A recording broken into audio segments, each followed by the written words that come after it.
امریکہ کی ایران کے خلاف رواں ہفتے تیسری فضائی کارروائی کا آغاز۔ امریکی سینٹرل کمانڈ کے مطابق صدر ٹرمپ کی ہدایت پر امریکی وقت کے مطابق شام 7:15 پر فضائی کارروائی شروع کی۔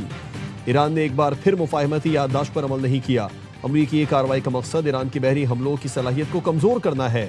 پاسداران انقلاب نے آبنائے ہرمز میں قبرص کے پرچم بردار کنٹینر پر جہاز پر حملہ کیا تھا۔ ایرانی حملے کے باعث قبرص کے جہاز کے حملے کا ایک فرد لاپتہ ہے۔ قبرص کے کنٹینر جہاز میں آگ لگی اور انجن روم کو نقصان پہنچا۔ ایران کو پہلے بھی تجارتی جہازوں پر حملوں کے بعد معاہدے کی پاسداری کا موقع دیا تھا۔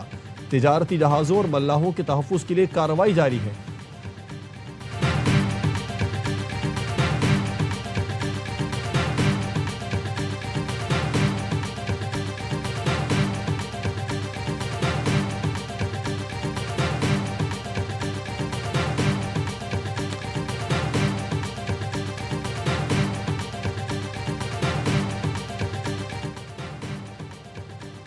امریکہ نے تازہ حملوں میں ایران کے مختلف شہروں اور ساحلی علاقوں میں فوجی تنصیبات کو نشانہ بنایا۔ ایرانی میڈیا کے مطابق صوبہ بوشہر کے مختلف حصوں میں کم از کم 12 دھماکوں کی آوازیں سنی گئیں۔ حملوں میں بوشہر کے علاقے ریشہ میں فوجی بیرکوں اور بندردیر میں ایک فوجی چوکی کو نشانہ بنایا گیا۔ شہر کنگان میں بھی متعدد دھماکوں کے اطلاعات ہیں۔ جنوبی صوبے ہرمزگان کے ساحلی شہر جاسک میں 10 سے زائد دھماکے سنے گئے۔ چابہار اور قشم جزیرے پر بھی دھماکوں کی اطلاعات موصول ہوئی۔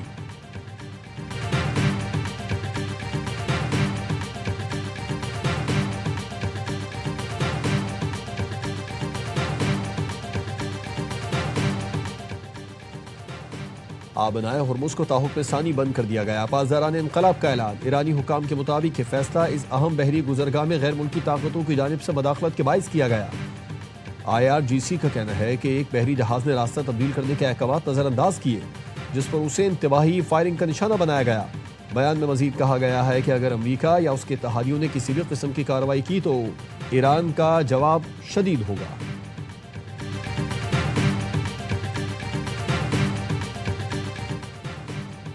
آبنائے ہرمز میں 2 الگ بحری راہداریوں کا منصوبہ زیر غور ہے۔ CNN کا دعویٰ۔ رپورٹ کے مطابق مسقط میں ایرانی اور عمانی وزرائے خارجہ کی ملاقات میں آبنائے ہرمز میں جہاز رانی کے حوالے سے بات چیت۔ CNN کے مطابق عمان نے آبنائے ہرمز میں بحری آمد و رفت کے لیے نئی تجویز دی ہے۔ جنوبی راہداری سے آزادانہ بحری آمد و رفت جاری رکھی جائے گی۔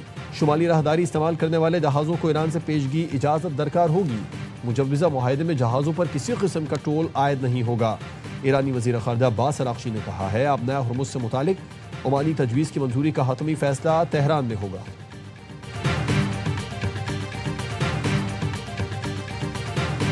قاتلوں کی موت طبعی نہیں ہوگی، والد کے جنازے کے بعد مجتبیٰ خامنئی کا پہلا پیغام، خون کا بدلہ لینے کا اعلان۔ ایرانی سپریم لیڈر کا والد کے جنازے میں تاریخی شرکت پر لاکھوں شہریوں سے اظہار تشکر۔ ایکس پر پیغام میں کہا شہید رہنما اور پچھلی 2 جنگوں کے شہیدوں کے خون کا بدلہ لیں گے۔ ایرانی عوام کے دشمنوں سے انتقام لینا بالکل یقینی ہے۔ ہمارے پاس تمام مجرموں کی فہرست ہے جنہوں نے 2 جنگوں میں ہمارے لوگ قتل کیے، انہیں کیفر کردار تک پہنچایا جائے گا۔ مجرموں کا سکون سے مرنے کا خواب کبھی پورا نہیں ہوگا۔ انتقام کا مطالبہ پوری قوم کا ہے جو ہر صورت پورا کیا جائے گا۔ ہم رہیں یا نہ رہیں، انتقامی مشن جلد یا بدیر ضرور مکمل ہوگا۔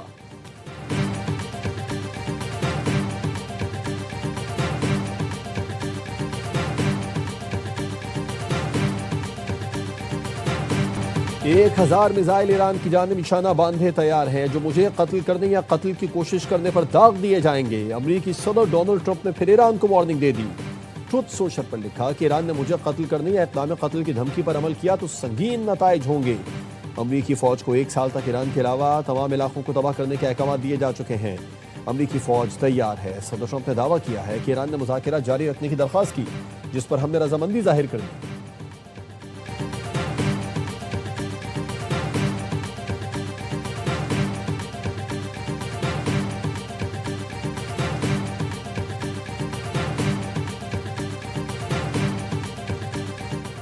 پاسداران انقلاب نے سپریم لیڈر آیت اللہ سید مجتبیٰ خامنئی کی نئی تصویر جاری کر دی۔ ایکس پر جاری بیان میں پاسداران انقلاب کا کہنا ہے کہ ایرانی سپریم لیڈر آیت اللہ سید مجتبیٰ خامنئی مکمل طور پر صحت مند ہیں۔ یہ تصویر ان خبروں کی افواہوں کے بعد جاری کی گئی ہے جن میں ان کی صحت سے متعلق مختلف قیاس آرائیاں کی جا رہی تھیں۔ الحمدللہ سپریم لیڈر مکمل طور پر صحت مند اور خیریت سے ہیں۔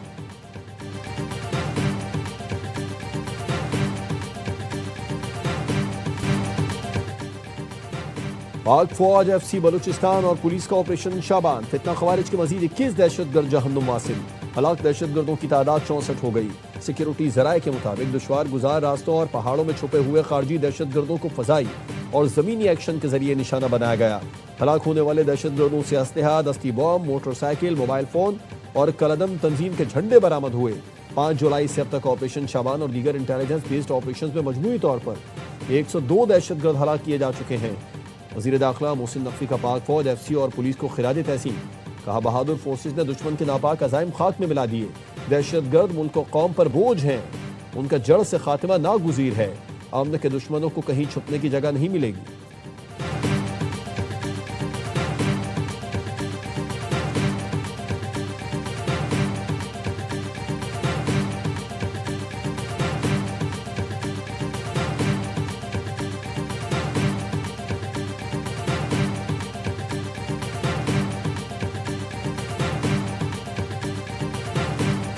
نائب وزیر اعظم اسحاق ڈار اور سعودی وزیر خارجہ فیصل بن فرحان کا رابطہ۔ امریکہ ایران تنازع میں نئی شدت کسی کے مفاد میں نہیں، دونوں وزرائے خارجہ کا اتفاق۔ فیصل بن فرحان نے جاری سفارتی کوششوں اور سعودی موقف سے اسحاق ڈار کو آگاہ کیا۔ اسحاق ڈار نے کہا ثالثی کی کوششوں کو کامیاب بنانے کے لیے مناسب وقت اور سازگار ماحول فراہم کیا جائے۔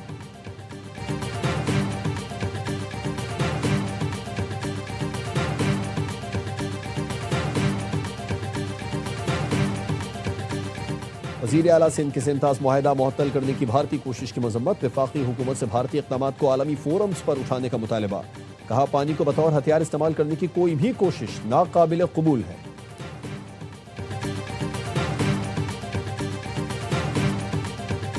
پیٹرول کی قیمت عالمی منڈی کی وجہ سے بڑھی، یہ کہنا مناسب نہیں کہ حکومت جان بوجھ کر پیٹرول مہنگا کر رہی ہے۔ وفاقی وزیر پیٹرولیم علی پرویز ملک کی سوشل میڈیا پر وضاحتیں۔ لکھا مشرق وسطیٰ کی موجودہ صورتحال کے باعث عالمی منڈی میں تیار پیٹرول مہنگا ہوا۔ جنگ سے پہلے تیار پیٹرول کی عالمی قیمت $76 فی بیرل تھی۔ جنگ سے پہلے کے مقابلے میں پیٹرول اب بھی تقریباً $12 فی بیرل مہنگا ہے۔ متبادل پالیسی اختیار کی جاتی تو ملک کی معیشت اور عوام کے لیے نتائج کہیں زیادہ نقصان دہ ہوتے۔ وزیر اعظم اور فیلڈ مارشل جنگ کے مستقل خاتمے کے لیے کوشش کر رہے ہیں۔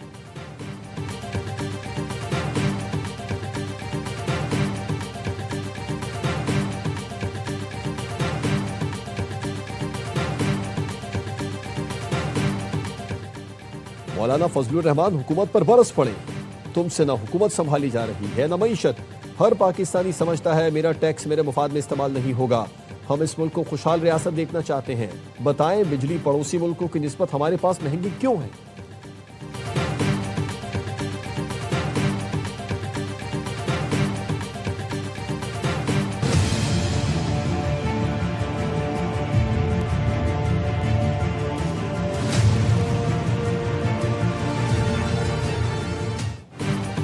نائب وزیر اعظم اسحاق ڈار کی زیر صدارت چینی کی دستیابی اور قیمتوں سے متعلق اجلاس۔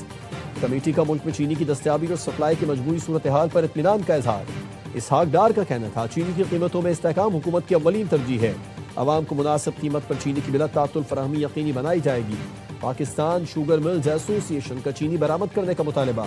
بیان میں کہا رواں سال ریکارڈ 7.7 ملین ٹن چینی پیدا ہوئی، جو ملک کی ضرورت سے 10 لاکھ ٹن زائد ہے۔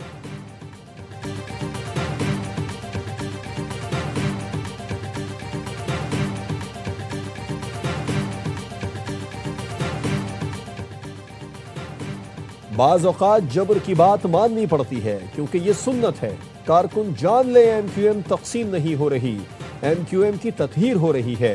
Chairman M Q M Pakistan Khalid Maqbool Siddiqui کا بنس روڈ پر کارنر میٹنگ سے خطاب۔ کہا مصنوعی قیادت قوم کے مفاد میں نہیں۔ تجربہ کرنے والے مصنوعی قیادت کسی فیکٹری سے نکالتے ہیں اور جب وہ فیل ہو جاتے ہیں تو ہمارے سر پر تھوپ دیتے ہیں۔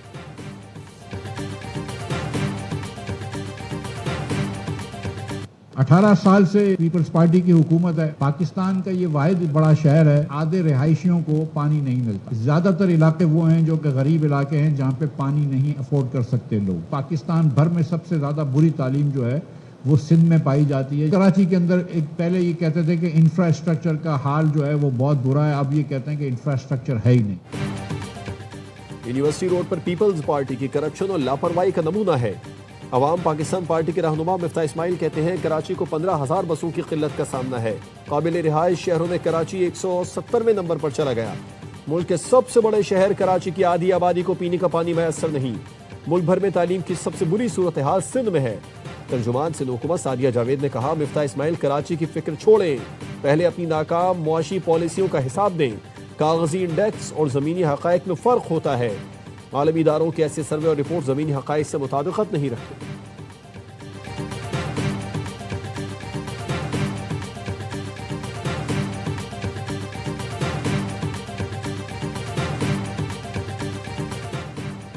کراچی میں بھی مین ہولز پر حفاظتی جالیاں لگانے کا کام شروع۔ منصوبے کا آغاز طارق روڈ سے کیا گیا۔ میئر کراچی کا کہنا ہے پورے شہر میں مین ہولز کے کورز کے ساتھ حفاظتی جالی لگائی جائے گی۔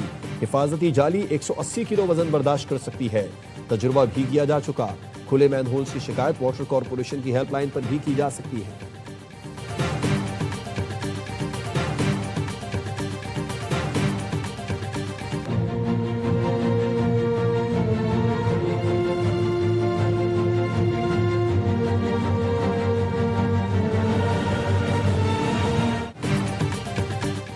کارگو طیارہ حادثہ انجینئر محمد عارف صدیقی کی غائبانہ نماز جنازہ آج شام 6 بجے گلستان جوہر کراچی میں ادا کی جائے گی۔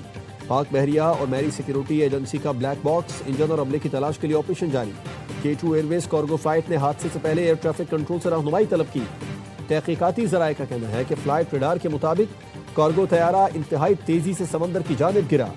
انرشیل ریفرنس یونٹ کی خرابی ممکنہ تکنیکی پہلو کے طور پر زیر جائزہ ہے۔ ماہرین کے مطابق پرواز کے راستے میں متعدد دیگر طیاروں نے بھی جی پی ایس اسپوفنگ کی اطلاع دی تھی۔ بلیک باکس ملنے کی صورت میں اسے ڈی کوڈ کرنے کے بعد ہی اصل صورتحال واضح ہوگی۔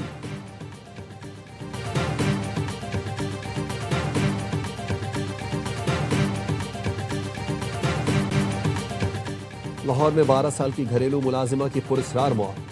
جڑاوالا کے والدین کا کہنا ہے بچی کو قتل کیا گیا۔ سراپا احتجاج، رشتہ داروں کی انصاف کی دہائی۔ پولیس نے مقدمہ درج کر کے گھر کے مالک صوفی اعجاز کو گرفتار کیا۔ تفتیش جاری۔